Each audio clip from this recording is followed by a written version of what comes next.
Subtract 3x minus 4z from 9x plus 8y plus 9z. Okay, இதிலிருந்து இதை minus பண்ணணும். Solution 9x plus 8y plus 9z minus of 3x minus 4z.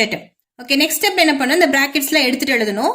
Okay, so 9x plus 8y plus 9z. Next இந்த minus வந்து உள்ள multiply பண்ணணும். So minus into plus minus 3x minus into minus plus 4z. Okay, next like termsல simplify பண்ணணும். இப்போ x வந்து x கூட தான் simplify பண்ணணும். Okay, இங்க 9 க்கு வந்து plus symbol இருக்கு, 3 க்கு வந்து minus symbol இருக்கு. Different sign இருக்கனால subtract பண்ணணும். So 9 minus 3 6x. Biggest number of sign plus. So plus 6x. Next y கூட தான் simplify பண்ணணும். இங்க வந்து y term வந்து ஒரே ஒரு y தான் இருக்கனால இத அப்படியே எழுதிக்கலாம் 8y. Next z.